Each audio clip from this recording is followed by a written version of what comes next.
Thanks for watching. Make sure to subscribe to my channel for more stories. Kathy and I had been married for 13 years, and we'd been sweethearts since we were just 11. I didn't have any interest in college, so right after high school, I landed an entry-level job at Harrison Engineering as a draftsman. Kathy and I got married a year later, and the following year, we proudly welcomed twin daughters, Sophie and Amelia. The first few years were tough, but we managed our money well, and things worked out. I was still a draftsman. But I had moved up in the ranks, and although the pay had improved, money was still tight. We had saved enough to buy a modest home and owned 2 decent cars, not new, but not junk either. Kathy always wanted to be a stay-at-home mum, so she didn't work, and since we didn't need the extra income, I was fine with that. We were both healthy and in good shape. Kathy had put on a bit of weight since we got married, but not much. At just over 5 feet tall, with dark brown hair and bangs, she reminded me of a petite version of Marie Osmond. As for me, I hadn't changed at all. I played right tackle on the high school football team, so I was still fairly big, though not out of shape.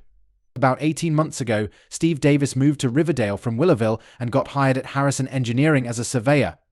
Steve and I used to play football against each other back in the day, so we instantly hit it off and became good friends. He was married to his high school sweetheart, a redhead named Laura. Laura and Kathy became fast friends too. Steve and Laura didn't have kids yet, but they made perfect babysitters when Kathy and I needed a break. When we weren't working, Steve and I enjoyed hanging out as a way to unwind from our wives. Meanwhile, Kathy and Laura did their own thing, going shopping, attending parties, and participating in club activities, while Steve and I watched the girls and caught up on TV. Laura eventually found a job as a secretary at Brighton Industries, just outside of town. About 8 months ago, I started noticing some changes. There used to be 1 PTA meeting a month, but suddenly there was 1 every week. Despite not having kids, Laura always accompanied Kathy to these meetings. The number of Tupperware and Magic Chef parties seemed to increase each month, yet they never bought anything. They joined a book club, though they never seemed to find time to read. They'd spend hours shopping on weekends, yet return with very little. And Kathy's collection of fancy underwear kept growing, though I never got to see her wear any of it. It started to bother me, but I didn't mention it to Steve, who seemed completely unaware. I didn't want to bring it up in case there was nothing to worry about. One night, about an hour after I had put the girls to bed, Kathy came home from a basket party.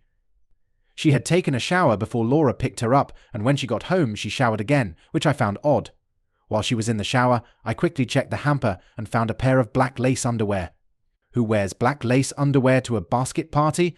I wasn't in the habit of going through my wife's things, but that night I checked her panties and found the crotch damp and sticky. I slipped them into my pocket. I'd never gone through her purse or phone before, but that night I did. What caught my interest was her phone. Apparently she didn't think I would snoop because she hadn't deleted any calls for the past week. Most of the calls were to Laura, but there were also several to numbers labeled KC, KHHHHW. I had no idea who they were, but I quickly figured out that the C stood for cell, H for home, and W likely for work. I checked her address book and saw that Laura also had 3 numbers listed: Laura C, Laura H, and Laura W. I was impressed at how organized Kathy kept her phone. Then I noticed Laura's work number had an extension, and I saw that KW had the same number but with a different extension. It didn't take much to realize that Kathy had been calling and receiving calls from someone at Laura's workplace. It also wasn't hard to deduce that Laura must have introduced Kathy to this mysterious K. Since Brighton Industries was closed, I used Kathy's phone to call the KW number. "Hello, you've reached the desk of Mark Thompson. I'm not at my desk right now, but if you leave your name and number, I'll get back to you as soon as I can." I hung up after the beep. That was too easy. "David, are you coming to bed?" Kathy peeked around the corner. "I'm almost finished with this book. I'll be up as soon as I'm done, if I don't fall asleep on the couch first. Of course, I had no intention of going to bed. I planned to sleep on the couch. It was a restless night. I kept wondering what I had done wrong or what I could have done differently. It felt like a waste of time and energy. Every time I tried to focus on what I should do, my thoughts drifted back to what I should have done. The clock seemed frozen, and all I knew was that I wasn't going to take any responsibility for what had happened or what was about to unfold. I woke to the sound of my daughters getting their breakfast. Kathy always encouraged them to be independent, and it seemed to be working well. I stretched as Kathy walked into the room. "You better hurry, David, or you'll be late for work." "No worries. I'm not going to work today. What? You never miss work, she replied, clearly confused. Too many personal issues, I yawned, heading for the bathroom. I needed a shower. When I came back, the girls had already left for school. I grabbed a cup of coffee and sat across from Kathy at the table. She hesitated, sensing something, but unsure of what was coming. Tell me about your affair, I said bluntly. I wasn't in the mood to dance around the subject. I pretty much know what's going on, but I doubt you're just going to confess. Are you serious, David, she replied, incredulous. Is this why you've been moping around? Do you really think I'm cheating on you? Yes, I am. Now tell me about your affair, I said firmly. We've been married for 13 years, David. Why would you even think such a thing? Kathy responded, her voice full of disbelief. Kathy, I have things to do today, and I'm not going to waste time playing games. I'll ask you one more time, tell me about your affair. My wife let out an irritated sigh, leaning in closer. David, it's all in your head. There's no affair. I wish I could thank you for being honest, but I can't, can I replied as she leaned back in her chair, sipping her coffee as if she had gained control of the conversation. Can you answer a few simple questions for me? Of course, David. Go ahead, she said. Why do you go to PDA meetings every week when the secretary of the PDA tells me they only meet monthly, and you haven't attended a single one in 6 months? She hesitated, clearly caught off guard. I'm not sure what you mean. You and Laura attend non-existent PDA meetings every Tuesday. Why would you lie about that? I pressed. Kathy struggled for a moment before offering a response. I'm really sorry, David. Tuesday is ladies' night at Rosie's Cantina, and Laura and I have been going there for the 2-for-1 margaritas. We didn't want you and Mike to think we were out messing around, so we didn't tell you. It was a mistake, and I apologize. From now on, we'll be honest. Nice try, Kathy. You know I'll be checking that out. Laura will probably back you up. But what about the people at Rosie's? I said sharply. David, you're making this into something bigger than it is. When you go to these so-called Tupperware parties, why do you take a shower before leaving, and then another one as soon as you get home? She took her time, thinking carefully before answering. A lot of the women smoke at those parties, and when I get home, I want to get the smell out of my hair. It's really not a big deal. And why do you wear fancy lingerie to these events? You never wear that sexy stuff for me, except on special occasions. But every time you're with these housewives, you wear your best. Why? I don't have a good explanation for that. Sometimes I just want to feel dressed up when I go out, she said, sounding less convincing. I was growing tired of the lies. My frustration was reaching its peak, and it was time to confront the truth. I tossed the panties she wore the previous night onto the table. These are what you had on last night. They were damp and sticky when you came home. I know what that is, and I know it isn't mine. Don't even try to tell me it's a yeast infection, or I swear I'll lose it. Kathy shifted uncomfortably in her seat, avoiding eye contact. No quick excuses came to her this time. Damn it, Kathy, why did you come home wearing stained panties last night? I want an answer, I demanded. Stop it, David. Just stop. I can't handle this anymore. We've been married for 13 years, and this is how you treat me. Her constant stream of lies and denial finally pushed me to the edge. I hurled my half-full coffee cup across the room, shattering the front of the microwave. That definitely got her attention. I had never seen that look on her face before, and she had never seen me this angry. Leaning across the table, I locked eyes with her and raised my voice. Who the hell is Mark Thompson? She pushed her chair back, retreating to the sink as if trying to escape. For the last damn time, who is Mark Thompson? A friend, just a friend, she replied, fear creeping into her voice. Did you have sex with him? Yes, I had sex with him. Did you sleep with him last night? Yes, I did. Please, David, stop this. I'm sorry. I'm so sorry, she cried, standing by the sink, sobbing uncontrollably. I grabbed a cup from the cabinet and poured myself some fresh coffee. As I sat down, her phone rang. Her eyes darted from the phone to me, unsure of what to do. It's from Kevin. I think you should answer it, I said, pressing the speaker button. Good morning, sugar. I just got to work and saw you tried to call me at my work number last night. Did you leave something at the house, or should I say sugar? Kathy looked mortified. There was a long pause on the other end. Kathy? Are you there? Is something wrong? Kevin asked. She stared at me, terrified, and I nodded for her to respond. Kevin, she hesitated. My husband is here. He knows about us. He has the phone on speaker. Kevin didn't hang up, but he didn't respond either. I decided to end the awkward silence. Kevin, buddy, I've got some things to take care of this morning, but I'll make sure to come see you this afternoon. You might want to have 911 on speed dial. I ended the call and pocketed the phone. Kathy remained frozen by the sink in her bathrobe, trembling. I'm leaving now. I have one more question. What's the name of the guy Abigail's seeing? David, please don't make me. The second cup flew across the room, smashing against the tiles behind the sink. Kathy jumped back, talking as fast as she could. Calvin Derek Young. I'll be back this afternoon. Make sure all your things are gone before then. My mother will stay with the girls until we figure out the rest. Anything you can't fit into your car, I'll bring to you. Let my mother know where you'll be. Don't call me. She didn't move or say anything as I walked out the door. I had no idea what to do next. I figured I should stop by the office and see Mike. He was my friend, and he needed to know what was happening. It wasn't hard to guess that Abigail had met Calvin at work and had become friends with him. Kevin must have been a friend of Calvin's, needing a date for something. Maybe I was oversimplifying things, but it seemed close enough to the truth. Mike wasn't in the office. He was out at a site, setting stakes or something. I called him on his cell. Mike, I hate to bother you, but I have some bad news. Is someone hurt? Not yet, but someone's about to be. What are you talking about, David? Kathy and Abigail have gotten themselves a couple of boyfriends. All those nights they claimed to be going to meetings and Tupperware parties, they were really meeting up with them. Are you serious? I don't believe you, David. This sounds like a bad joke. Ask Abigail about a guy named Derek Young. He works with her at Logan. I think she also introduced Kathy to another guy from there. Are you sure? Damn sure. David, I know Derek Young. We graduated together. What about a guy named Mark Thompson? Yeah, I know him too. Tall, skinny guy. David, I'm guessing Kathy is going to warn Abigail as soon as she can.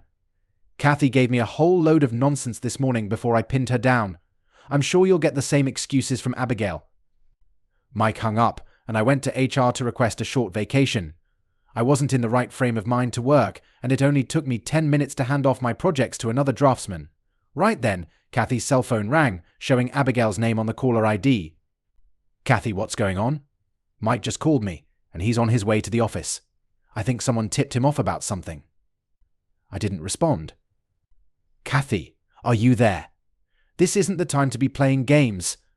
Hi, Abigail. It's David. I had to borrow Kathy's phone this morning since mine died. What exactly are you talking about? What did someone tell Mike? I asked, feeling vindictive in that moment. Oh, sorry, David. I thought I was calling Kathy. I'll try her at home instead. I don't think you should bother her right now. She's busy packing her stuff. Doesn't have time for chit-chat. Packing her stuff. What do you mean? Abigail asked, clearly thrown off. She's moving back in with her parents for a while. There was a long pause on the other end, and I smiled to myself, imagining the chaos spinning through Abigail's mind. I think you might want to let Calvin know that Mike's on his way over. He could probably use a head start.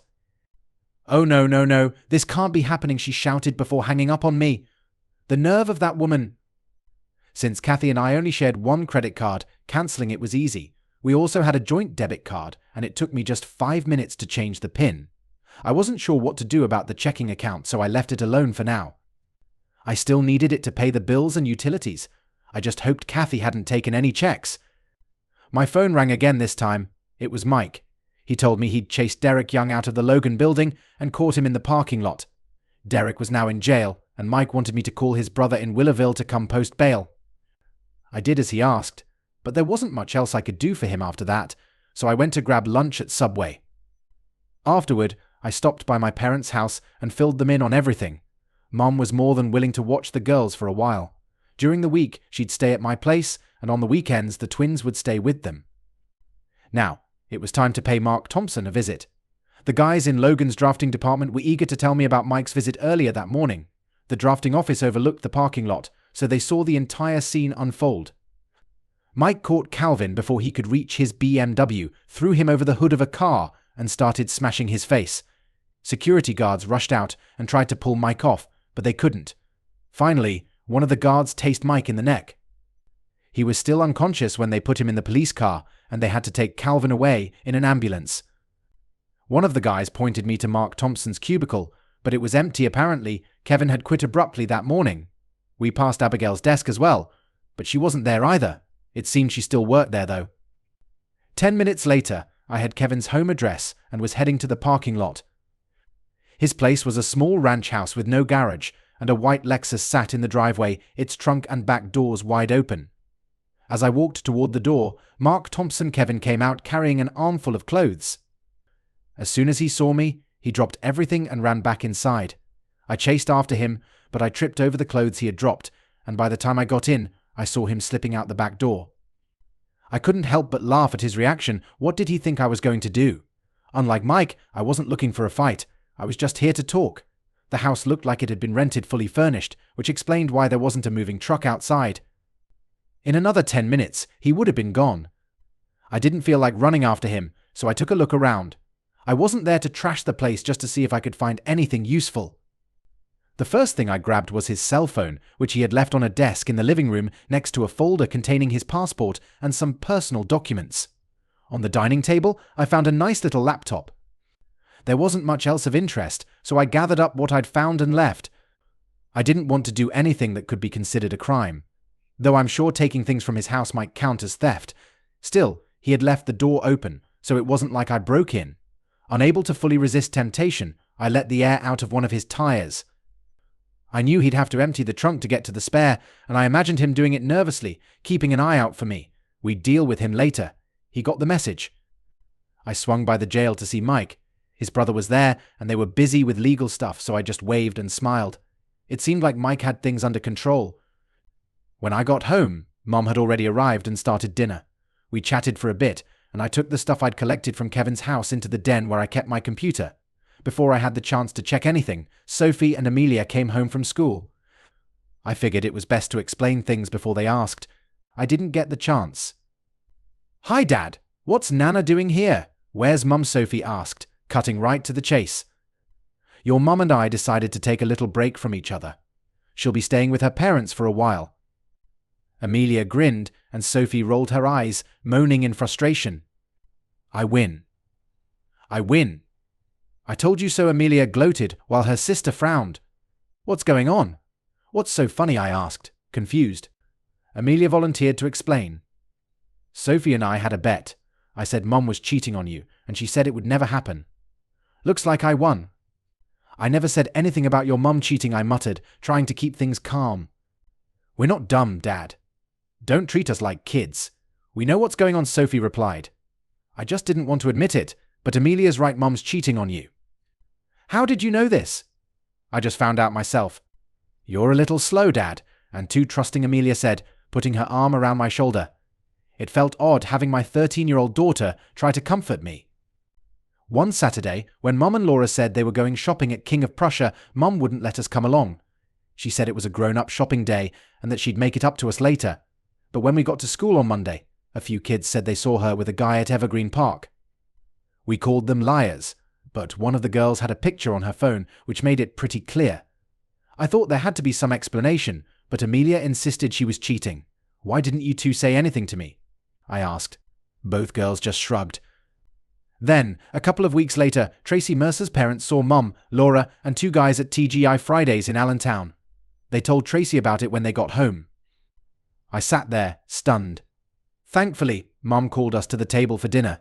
We didn't talk about the issue during the meal, and I excused myself before dessert. Fortunately, the girls let the topic drop for the rest of the night, which was a relief. I had just started going through Kevin's laptop when a text popped up on his phone. It read DK for Snuffy LYJ Dirk. "Sorry for the problems, love. Kathy, I'm no expert at text messaging, but I had no trouble reading this one." It had come from Laura's phone, meaning she and Kathy were together. I couldn't resist replying, "TJ, thanks a lot, David." Now she knew I had Kevin's phone. For the next couple of hours, I went through Kevin's files and folders. There weren't any emails between him and Kathy, but there were a few between Kevin and some old friends from Willowville. What I read was shocking, and I didn't like it at all. Kathy and I had been together almost our entire lives, and now I was discovering that I never really knew her. It seemed like she had formed a closer bond with Kevin in less than a year than she had with me in nearly 20. While I was replacing the printer cartridge, I noticed I was crying, which wasn't something I usually did. The pain from her betrayal was deep, and now it felt like salt was being rubbed into the wounds. Maybe it was from my tears. I printed out several emails and a dozen pictures, though I would have printed more if I hadn't run out of the expensive photo paper. None of the photos were inappropriate or explicit, they were all harmless enough for mixed company. Sophie poked her head in the door and asked if she could call her mum. I didn't feel like I could say no. My mother was with the girls while they talked to Kathy and overheard the entire conversation. She wasn't snooping, but it appeared the girls weren't hiding anything. Later, Mum told me that they didn't go easy on Kathy and blamed her entirely for the situation. The call lasted less than 5 minutes. The emails were fascinating. Kevin had recently been hired for an engineering project in Spain focused on alternative energy, with a start date in 6 weeks. Apparently he hadn't told anyone at Logan yet that he was leaving. I was sure Laura knew, but no one else seemed to be aware. He had all his travel documents prepared except I had his passport. He could probably get a replacement, but he needed to act fast if he wanted to make his start date. I figured he could go to the police and report that I'd taken it, but I doubted he would. He hadn't even booked his plane ticket yet. One of the emails to a close friend revealed a lot. Kathy was planning to join Kevin in Spain and intended to file for divorce after arriving there. She knew I wouldn't let her take the girls out of the country, so her plan was to have me declared an unfit father. The email didn't go into much detail on how she planned to do this, but it was clear that she wanted to make the charges severe enough to deny me visitation or custody. That was downright cruel. Kevin had written the email, so it was second-hand information, but it was still chilling. I would have preferred something directly from Kathy outlining her plan, but I had to work with what I had. I printed several copies of that email. Mum was nodding off while watching Leno, so I sent her upstairs to bed. The girls were already asleep. I fell asleep on the couch, surrounded by 4 empty beer bottles on the coffee table. I woke up to the smell of coffee and bacon. Mom always made a great breakfast. The girls were nearly done with their cereal when I joined them at the table. I had to endure a few playful jabs from them before I could dive into my eggs. The conversation stayed light until it was time for the school bus. Girls, I need to tell you something. Your mother is planning to separate us. She's working on having me declared unfit so she can have you both to herself. I'm fine with shared custody if that's what makes you happy. But I won't give up my right to see you and spend time with you. I don't want you to feel like you need to pick sides, but I want you to know what's happening. Be careful and don't believe any lies. Dad, we're not as clueless as you think, Amelia said with a smile. We love Mum, but we're not going to let her mess with you or with us. Sophie gave me a thumbs up as they walked out the door to catch the bus. Mum refilled my coffee and sat down across from me with her own cup. Relax, David. Everyone's on your side. After showering and shaving, I dressed in something a little nicer than usual. It felt strange leaving the house with 3 phones on me. I made a mental note to buy a charger for Kevin's phone, though I didn't think I'd need it. I just preferred to be prepared. I signed in at the family services office and waited to be called. When I was finally called back, I was a bit embarrassed because I knew the woman who came out to help me. David Terrell? I haven't seen you in over 10 years. What have you been up to? Jody Mitchell was easy to remember from high school. She was part of the goth crowd, a group that stuck together and was often shunned by the other kids, especially by the jocks like me. Jody had always stood out with her pink-streaked hair, black lipstick, and dark eye makeup. I would always associate her with that image, though she looked completely different now. The nameplate on her desk read J. Mitchell, so I assumed she hadn't married. David, what can I do for you? Her question snapped me out of my thoughts, and I found myself stumbling over my words. You look great, Jody. She laughed at my awkwardness. Do you mean compared to what I used to look like? I turned red with embarrassment. I guess, but I didn't mean to imply. Relax, David, she said, still chuckling. I was halfway through college when I realized I was smart enough to face the world without hiding behind all that makeup and black clothes. I'd been what you'd call normal for almost 10 years now, and I'm a lot more comfortable this way. Well, I didn't mean to sound patronizing. I've always had a hard time keeping my foot out of my mouth. Forget it, she said, waving it off. Now, why are you here? Before we get started, I need to ask, do you have any records or reports on me? Anything at all? Her fingers danced across the keyboard. Nothing here, David. You did marry Kathy Wilcox, right? Yes. Nothing under her name either. It looks like the two of you are feeding your kids and not beating them. You do have kids, right? Yeah, we have 13-year-old twin girls, Sophie and Amelia. Okay. Now, what's the problem that brought you here? Jody, this might sound far-fetched, and I know it's hard to believe, but my wife is planning on leaving me and taking the girls with her. It's not so hard to believe, David. We see it happen all the time, Jody replied. Doesn't she need a legitimate reason to do something like that, I asked. Usually, when a mother comes to us, she has documentation or evidence to support her claim. But you checked, and there's nothing there right now, correct? That's right, David, but how do I know you're not setting me up? Maybe you did something, and she just hasn't reported it yet. She could be gathering medical records or police reports before coming to us. Just because nothing shows up in our system doesn't mean you're in the clear. So what you're saying is that I can't win? No, that's not what I'm saying. Why do you think she would do something like this? I hadn't planned to show anyone the email Kevin had sent, but now I felt like I had no other option. I wondered why I had made copies in the first place if I didn't intend to use them. I slid one copy of the email across the desk to Jody. Where did you get this? She asked. I found it on a computer I acquired illegally. I know it can't be used as legal evidence, but it's some sort of proof of what's happening. The word conspiracy comes to mind, though I'm unsure of the legal definition. I came here because I don't know what to do. I don't know how to protect myself or my daughters from this, and I can't afford a lawyer. Jody leaned back in her chair, her eyes watching me as she rocked slightly.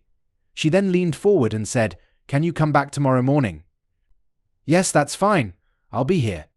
Can I keep this copy of the email? She asked. I nodded and got up to leave. It was nice seeing you, David. I smiled, and she returned it. The goth girl from high school was gone, replaced by someone entirely different, Jody, the professional. I didn't know any lawyers, nor did I know anyone who could recommend one, so I had to pick one out of the phone book.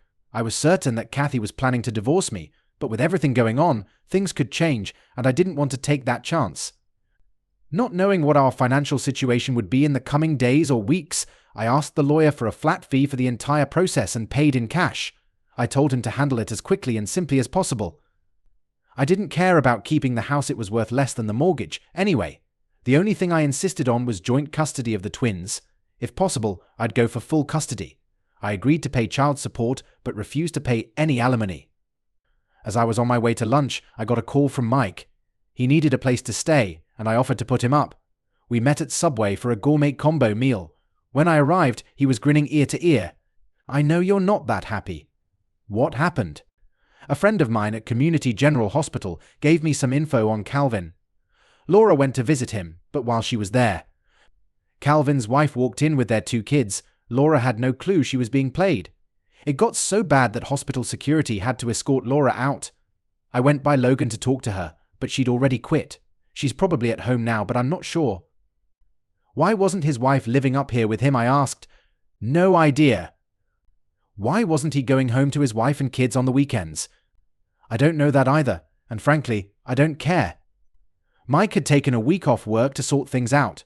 Since my mum was staying at my place, I wasn't sure where he'd sleep, but we figured we'd make it work. Mike planned to stop by his house to pick up some clothes and personal items, hoping Laura wouldn't be there because he wasn't in the mood to talk to her. I was headed to my insurance agent's office when my phone rang again. David, it's Robert Wilcox. Can you come over to the house so we can try to sort things out? Kathy is a wreck, and her mother isn't helping. Who's going to be there? Just the 3 of us, plus Kathy's sister, Rebecca. I don't know what you expect to accomplish, but I'll be there in about 20 minutes. It was a somber gathering. I had my folder of evidence with me and declined the coffee they offered. Who wants to start? I asked. David, Robert began.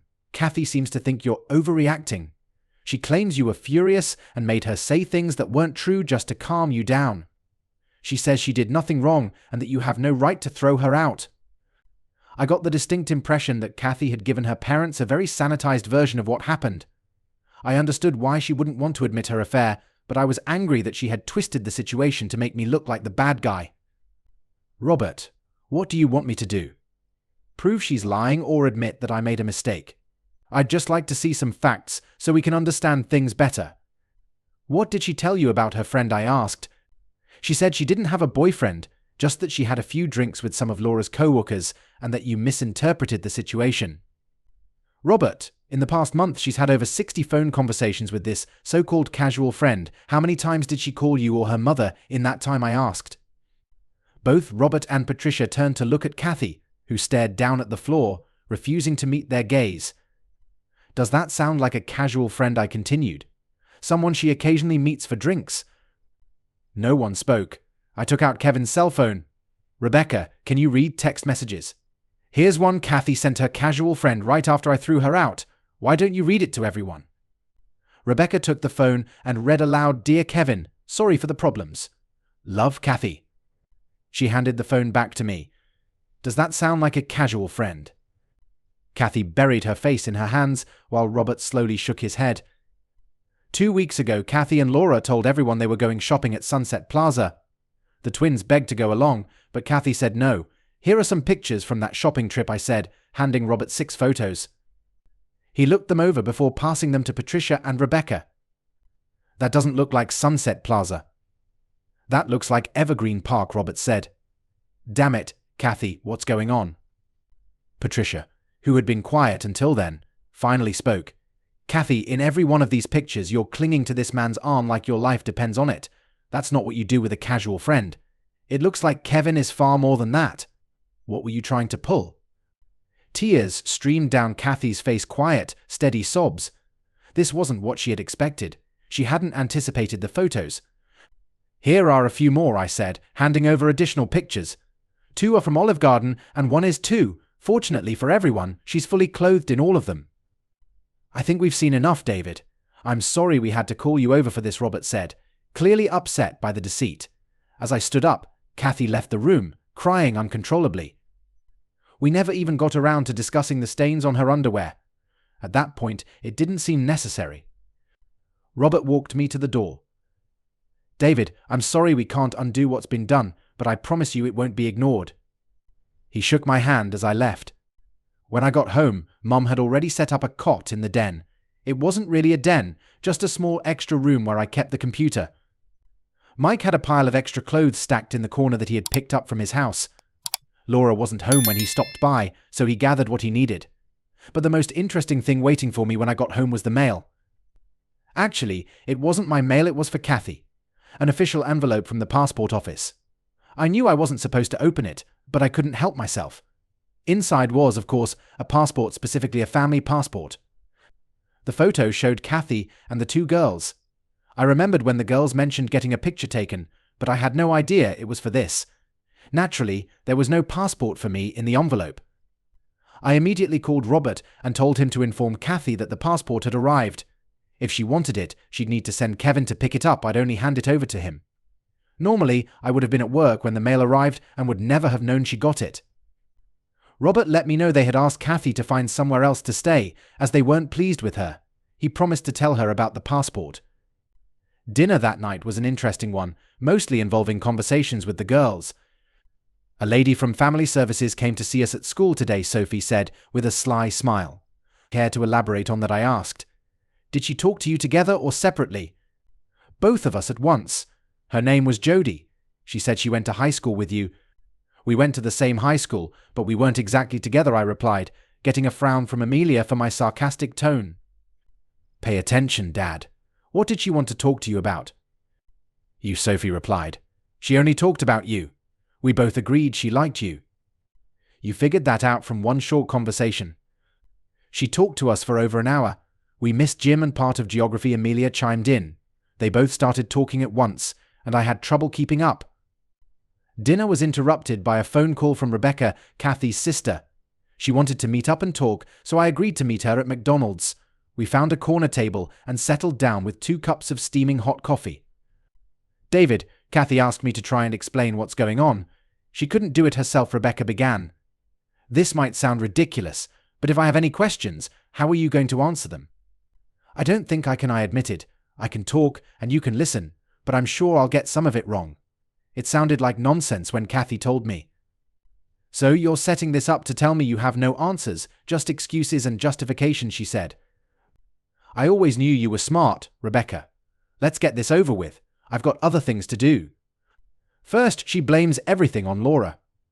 Laura started cheating on Mike and made it sound exciting and romantic. Kathy said she had never experienced exciting and romantic ache, just loving and dependable with you, when Mark Thompson started at Logan. Laura convinced Kathy to join them for drinks and meals.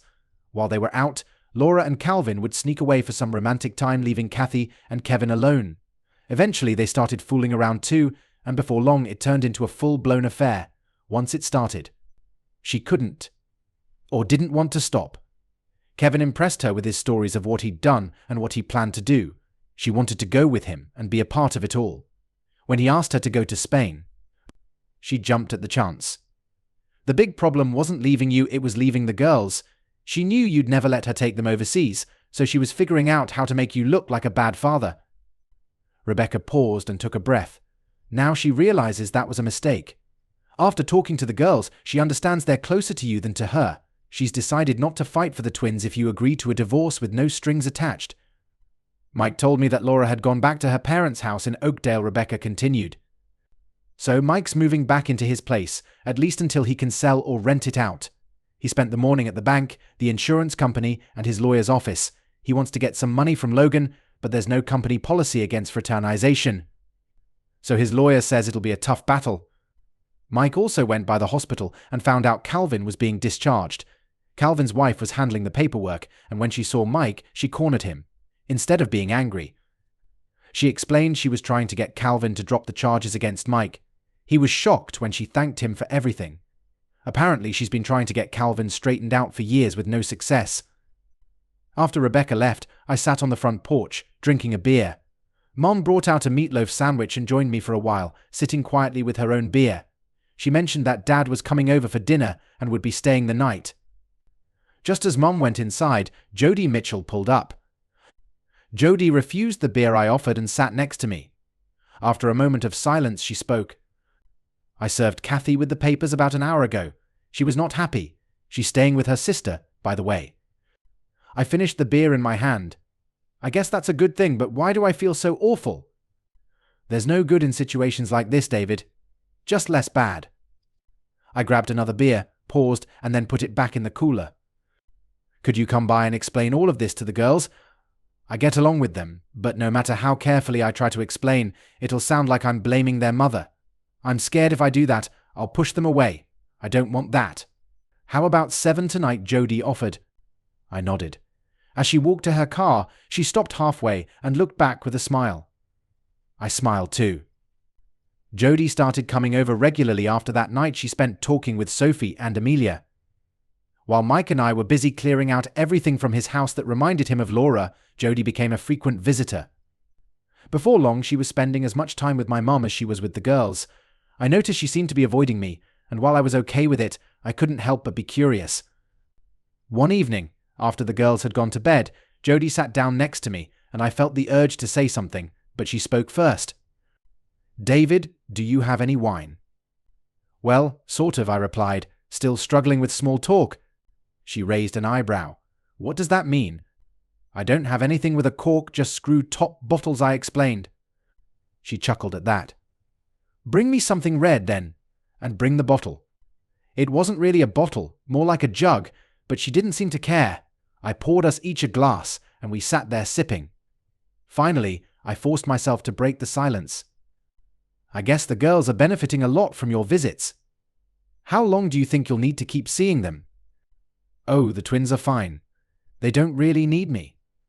I'm here to see you, she said casually. I was caught off guard. I don't understand. You hardly talk to me when you're here.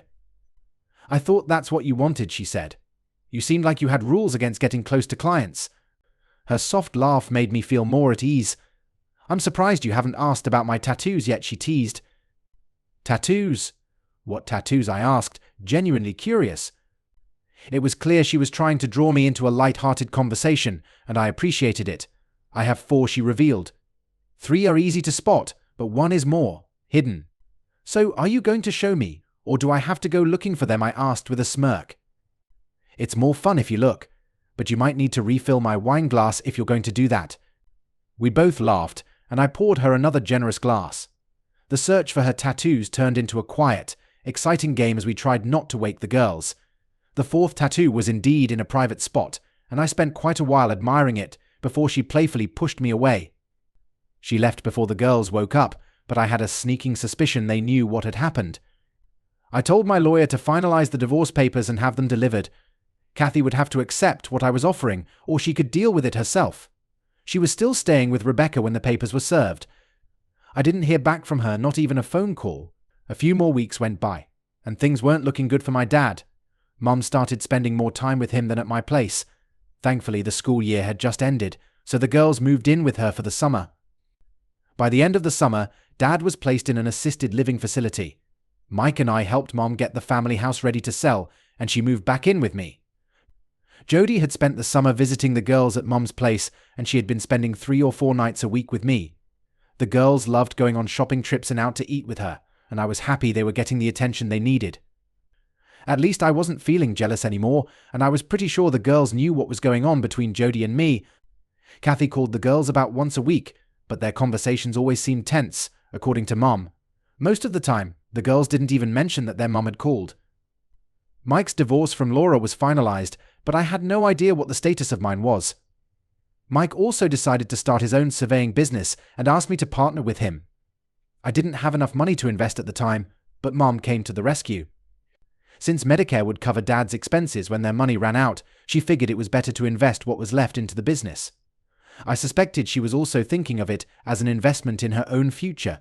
3 months later, Mike and I had our own small surveying business up and running. Luckily, my drafting skills transferred easily into drawing plots. About a week after the new school semester started, the girls got a surprise visit from their mother. They thought they were being called to the guidance office to see Jody, so they were disappointed to find Kathy instead. They did their best to be polite, but the meeting didn't go well. Kathy told them she loved them and was sorry for how things had turned out. She mentioned she was going to Spain to see the windmills and promised to send them postcards. She also assured them she'd call on their birthdays and send amazing Christmas gifts. The girls said she was crying when she left. Kathy never contacted me or let me know she was leaving, but her parents came by the house the next week. They apologized again for what she'd done, but didn't try to defend her actions. They simply wanted to make sure they could still see their granddaughters, as Amelia and Sophie were their only grandchildren. I had no problem with that. They also mentioned that Rebecca was too embarrassed to face me. She was torn between supporting her sister and staying loyal to her parents. 2 months later, my divorce was finalized. Jody and I went to Olive Garden to celebrate. It was a rare evening out without the girls, but they didn't seem to mind. In fact, I think they were happy about it. We spent the night at the Holiday Inn, and when I got home the next morning, the twins were beaming from ear to ear. They didn't say a word, but their grins lasted all day. A year later, the business was thriving, but sadly, my father passed away. Mom expressed interest in moving to Florida to be closer to her sister, but she didn't want to leave the girls behind. The twins were quick to reassure her, explaining that Jody could fill her role even though she wasn't as good a cook. They also insisted they were old enough to have their own separate rooms now, and it was clear they had thought through their plan. It was a good one. The girls received birthday cards from their mother, but there was no phone call. She also sent several postcards, all featuring Spanish windmills. I couldn't quite figure out the meaning behind the windmills. For Christmas, she sent them 2 elegant embroidered dresses, but she hadn't accounted for how much they had grown. Neither of the girls seemed too upset that the dresses were too small. Brighton Industries had become our biggest client, and Mike was pleased to learn that Calvin had taken a job teaching electronics at the Lebanon County Vocational School, a significant step down from his previous role. Calvin was no longer married, while Laura had remarried and moved to California. Mark Thompson didn't last 6 months in his new job and was now working somewhere in the US, though no one knew exactly where. Mike even contacted his high school alumni association in an effort to track him down. My best friend always believed I went too easy on Kevin. Oddly enough, the girls continued receiving postcards with windmills on them, though they never contained any meaningful messages, just basic greetings. Robert mentioned that Kathy had called him and Patricia a few times. She was working at a travel agency in Barcelona, but she never brought up Kevin or explained what had happened between them. Jody and I took a short trip to Maryland for a quiet wedding, and within a year, she was expecting. Amelia and Sophie were just as thrilled as we were, excitedly joking about having a goth girl for a sister, an inside joke between the girls and Jodie that I was never let in on. Thank you for watching this intense story of betrayal, heartbreak, and recovery. What would you do if you discovered your partner's hidden secrets after so many years together? Let us know in the comments below, and don't forget to like, subscribe, and turn on notifications for more gripping stories. See you in the next video.